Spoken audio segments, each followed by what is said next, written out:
혹시 어떤 건물이나 공간 아니면 그냥 작은 물건을 보면서 아, 이건 그냥 예쁜 게 아니라 살아있네 하고 느껴보신 적 있으세요? 왜 어떤 장소는 들어서는 순간 마음이 편안해지고 생기가 도는데 어떤 곳은 아주 멋져 보아도 뭐랄까 좀 차갑고 어색하게만 느껴질까요? 오늘 우리가 함께 들여다볼 자료가 바로 이 질문에 대한 아주 깊은 답을 담고 있습니다. 건축가 크리스토퍼 알렉산더의 역작 질서의 본질 제1권 생명의 현상 중에서 5장 15가지 근본적인 특성을 파헤쳐 볼 겁니다. 알렉산더가 무려 20년 동안 수천 개의 사물을 비교하면서 생명력의 공통점을 찾아냈다고 하니 그 비밀이 뭔지 정말 궁금해지네요. 그렇죠. 여기서 제일 흥미로운 지점이 알렉산더의 접근 방식이 굉장히 경험적이라는 거예요. 어떤 거창한 이론에서 출발한 게 아니거든요. 그냥 정말 일상적인 사물들, 예를 들어 건물 두 채, 카펫 두 장, 심지어 문고리 두 개를 나란히 놓고 자기 자신에게 계속 물어본 거예요. 어느 쪽이 더 나 자신에 가깝나? 어느 쪽이 더 살아있다고 느껴지는가? 하고 말이죠. 그걸 20년 동안이나요? 와, 보통 집념이 아니네요. 그 질문 하나를 붙들고 20년이라니. 네, 바로 그 끈질긴 관찰의 결과물입니다. 수만 번의 비교를 통해 생명력이 강하게 느껴지는 것들, 그가 전체성이라고 부르는 특성이 높은 것들에는 공통적으로 나타나는 기하학적 특징들이 있다는 걸 발견한 거죠. 오늘 우리가 다룰 15가지 특성이 바로 그 발견의 핵심입니다. 좋습니다. 그럼 그 살아있는 공간을 만드는 15가지 비밀 레시피 한번 목록부터 살펴볼까요? 제가 한번 쭉 읊어볼게요. 규모의 단계, 강한 중심, 경계, 교차 반복, 긍정적 공간, 좋은 형태, 국소적 대칭, 그리고 깊은 맞물림과 모호성, 대비, 점진적 변화, 거침, 메아리, 공, 단순함과 내적 평온, 그리고 마지막으로 비분리성. 네, 바로 그 15가지입니다. 목록을 들어보니까 거침이나 공 같은 단어들이 눈에 확 띄네요. 보통 건축이나 디자인에서는 피해야 할 요소라고 생각하기 쉬운데 알렉산더는 이걸 왜 생명력의 핵심으로 봤을지 벌써부터 궁금해져요. 아주 정확한 지적이세요. 그게 바로 알렉산더의 관점이 기존의 건축 이론과 다른 지점이죠. 그리고 또 하나 중요한 건 이 15가지 특성들이 각각 따로 노는 게 아니라는 거예요. 모두 서로 긴밀하게 연결돼서 공간 속의 작은 생명 단위인 중심들이 서로를 어떻게 지지하고 강화해서 더 큰 생명, 즉 전체성을 만들어내는지를 설명하는 뭐랄까 다양한 방식들이라고 보시면 됩니다. 아, 그렇군요. 이걸 오늘 다 살펴보기엔 너무 방대하니까 청취자분께서 가장 흥미롭게 느끼실 만한 4가지 핵심 특성을 골라서 한번 깊이 있게 이야기 나눠보죠. 좋습니다. 그럼 첫 번째로 규모의 단계부터 시작해보죠. 이건 어떤 개념인가요? 말 그대로 아주 큰 것부터 아주 작은 것까지 다양한 크기의 요소들이 뚜렷한 단계를 이루면서 조화롭게 존재하는 상태를 말해요. 여기서 핵심은 그냥 크기가 제각각인 게 아니라 마치 음악의 옥타브처럼 명확한 간격을 가진 크기의 계층 구조가 있을 때 공간이 살아난다는 거죠. 아, 옥타브처럼요? 네. 대략 크기 비율이 2배에서 3배 정도 차이 나는 요소들이 여러 단계에 걸쳐 나타나는 걸 이상적으로 봅니다. 자료에 이란 이스파항의 모스크 사진이랑 르 코르부지에의 아파트 사진이 나란히 있는데 정말 분위기가 다르네요. 모스크 사진을 보면 거대한 아치부터 시작해서 그 안에 기둥 장식, 벽의 타일 패턴, 그리고 그 타일 하나하나에 작은 무늬까지 제 시선이 어디에 머물러도 계속 파고들 거리가 있어요. 꽉 찬 느낌이랄까요? 맞아요. 바로 그거예요. 알렉산더는 하나의 중심은 자신보다 너무 크거나 너무 작지 않은, 즉 적절한 규모 차이를 가진 다른 중심들에 의해 생명력이 강화된다고 말해요. 아, 예를 들어 창문이라는 중심은 그보다 약간 작은 창틀이라는 중심, 그리고 그보다 약간 더 큰 벽이라는 중심에 의해 둘러싸일 때 더 강한 중심이 되죠. 네네. 하지만 거대한 벽에 아주 작은 못 하나가 박혀 있다고 해서 벽 전체 생명력이 강해지진 않잖아요. 그렇죠. 규모의 단계는 이처럼 중심들이 서로를 가장 효과적으로 돕게 만드는 구조적 원리인 셈입니다. 그렇군요. 그런데 그 규모의 단계라는 게 너무 많아지면 오히려 산만하고 복잡하게 느껴지진 않을까요? 그 적절한 균형을 찾는 게 핵심일 것 같은데요. 좋은 질문입니다. 물론이죠. 그래서 강한 중심이라는 다른 특성이 중요해져요. 모든 규모의 요소들이 명확한 중심을 가지고 전체 구조에 기여할 때 복잡함은 산만함이 아니라 풍부함이 됩니다. 아, 이 스파한 모스크가 복잡하지만 아름다운 이유는 모든 작은 요소들이 더 큰 구조의 일부로서 제 역할을 하고 있기 때문이죠. 서로가 서로를 돕고 있으니까요. 중심들이 서로 돕는다는 개념이 인상적이네요.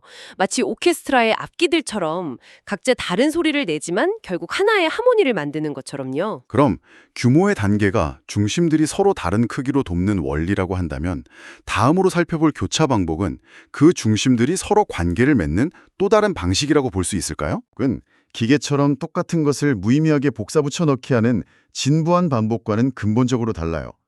생명력을 불어넣는 반복은 반복되는 요소 사이에 또 다른 새로운 중심을 만들어내는 방법을 의미합니다. 자료에 나온 레오나르도 다빈치의 풀 그림을 보니까 그 의미가 확 와닿아요. 풀립들이 반복적으로 그려져 있는데 그 풀립들 사이사이에 생긴 어두운 공간이 또 다른 형태, 즉 새로운 중심을 만들어내고 있네요. 네, 그렇죠. 바구니 엮임도 그렇고요. 나뭇가지와 그 사이의 구멍이 서로 번갈아 나타나면서 아름다운 패턴을 만들죠. 하지만 현대 건물의 창문들이 그냥 똑같이 나열된 사진을 보면 그냥 네모의 나열일 뿐 그 사이에서 어떤 의미 있는 형태도 떠오르지 않아요. 바로 그 지점을 브르넬레스키의 파운들링 병원 사례가 명확하게 보여줍니다. 위층 아케이드를 보면 아치와 기둥이 반복되죠. 네. 그런데 그게 다가 아니에요. 아치와 기둥이 만들어내는 그 사이 공간에 삼각형 모양의 스팬드럴과 원형 메달이라는 또 다른 중심들이 생겨나요. 아, 그러네요. 아치, 기둥, 삼각형, 원, 이 네 가지 중심이 서로 교차하며 풍부한 리듬감과 생명력을 만들어내는 거죠. 그런데 신기하게도 같은 건물인데 아래층 복도는 그냥 기둥과 보만 반복되고 있어요. 위층이랑 느낌이 완전히 달라요. 맞아요. 아래층은 반복은 있지만 교차가 없어서 생명력이 훨씬 부족하게 느껴지죠. 이처럼 진정한 교차 반복은 반복되는 요소 그 자체뿐만 아니라 그 사이의 공간까지 살아 움직일 때 일어납니다. 아, A와 B가 반복된다면 A, B, A, B 이런 식으로요. A 자체와 A와 A 사이의 공간 B가 번갈아가며 서로를 강화시켜주는 거죠. 반복되는 것과 그 사이의 공간까지 살아 움직여야 한다는 말씀이시군요. 어떻게 보면 완벽하게 딱딱 맞아 떨어지는 기계적인 것과는 거리가 있어 보이는데요. 그런 의미에서 다음 특성인 거침이 더 흥미롭게 다가오네요. 완벽하지 않음의 미학 같은 걸까요? 네, 현대적인 감각과는 정반대되는 개념일 수 있죠. 우리는 보통 정밀하고 완벽하게 마감된 것을 높이 평가하니까요. 하지만 알렉산더는 그런 기계적인 완벽함이 오히려 생명을 죽일 수 있다고 봅니다. 자료에 나온 튀니지 카이로안 모스크의 타일 세징을 보니까 이해가 가요. 손으로 직접 그린 타일이라는데 자세히 보면 타일마다 푸른색도 조금씩 다르고 패턴도 미세하게 삐뚤어져 있어요. 아나톨리아 양탄자의 기하학적인 무늬도 수학적으로는 부정확하고요. 그렇죠. 처음엔 그냥 옛날 기술이라 그런가 했는데 이게 실수가 아니라 오히려 더 본질적인 조화를 맞추려는 세심한 주의의 결과물이라는 설명이 정말 와닿네요. 그 거침의 본질을 가장 잘 보여주는 일화가 자료에 소개된 한국의 목공의 대가 이야기인 것 같아요. 한 젊은 장인이 존경하는 노대가를 찾아갔는데 그 대가가 아직 마르지도 않은 생나무로 그릇을 깎는 걸 보고 깜짝 놀랍니다. 생나무로요? 네, 그래서 조심스럽게 묻죠. 선생님, 생나무를 쓰시면 나중에 나무가 마르면서 갈라지고 틀어지지 않겠습니까? 그러자 대가가 깎던 일을 멈추지도 않고 무심하게 대답합니다. 가끔 그렇지. 가끔 그렇지? 와, 정말 대가의 풍모가 느껴지는 답변이네요. 모든 걸 통제하려는 게 아니라 그냥 자연의 흐름에 맡기는 듯한 태도요. 바로 그겁니다. 이 일화가 말해주는 바가 커요. 진정한 거침은 일부러 흥미롭게 보이려고 계산된 디자인이 아니라는 거죠. 그것은 만드는 과정에서 나라는 자, 즉 완벽한 결과물을 만들고야 말겠다는 의지를 버리고 재료와 과정 자체의 흐름에 순응할 때 자연스럽게 나타나는 결과물입니다. 알렉산더는 이걸 자아 없음이라고 표현해요. 자아 없음? 그럴 때 비로소 인위적인 완벽함과는 다른 깊이와 생명력이 깃드는 거죠. 자아를 버린다는 말이 핵심이군요. 완벽한 형태를 강요하는 게 아니라 과정에 집중하다 보면 자연스럽게 생겨나는 약간의 불완전함이 오히려 더 큰 조화를 이룬다. 이 자아 없음이라는 개념은 비단 공예뿐만 아니라 글쓰기나 그림 그리기, 심지어 삶을 살아가는 태도에도 적용될 수 있겠는데요? 물론입니다. 모든 창조적인 행위의 본질과 맞닿아 있는 개념이죠. 이렇게 자아를 버리고 과정에 순응한다는 건 결국 나 자신을 더 큰 무언가와 연결시키는 행위처럼 들리네요. 이는 우리가 마지막으로 살펴볼 특성, 비분리성과도 깊은 관련이 있을 것 같습니다. 네, 완벽한 연결입니다. 비분리성은 앞서 다룬 모든 특성들이 궁극적으로 지향하는 상태라고도 볼 수 있어요. 어떤 사물이나 건물이 주변 환경과 자신을 분리하지 않고 마치 원래부터 그 자리에 있었던 것처럼 하나로 연결되고 녹아드는 느낌을 의미합니다. 자료에 나온 두 장의 대조적인 사진이 모든 걸 말해주는 것 같아요. 하나는 7세기 중국의 대안탑 사진인데 주변의 낮은 건물들과 나무들 사이에서 아주 겸손하게 서 있어요. 위압감을 주는 게 아니라 주변 풍경의 일부가 된 느낌이에요. 네, 그렇죠. 땅에서 그냥 스르륵 솟아난 것 같기도 하고요. 분리되어 있다는 느낌이 전혀 없죠. 그렇죠. 반면에 뉴욕의 엑스하우스라는 건물 사진을 한번 보세요.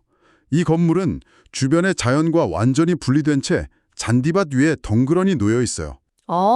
마치 나 좀 봐, 나 여기 있어 라고 외치는 것처럼 자신을 과시하고 주변과 명확하게 선을 긋는 듯한 자아가 가득한 건축물이죠. 그렇네요. 알렉산더는 이런 극단적인 분리 상태에서는 생명력이 깃들 수 없다고 단호하게 말합니다. 정말 그렇네요. 대안탑 사진을 보면 마음이 차분해지는데 엑스하우스 사진은 어딘지 모르게 불편하고 이질적인 느낌을 줘요. 저런 곳에서는 편히 쉬기 어려울 것 같다는 생각도 들고요.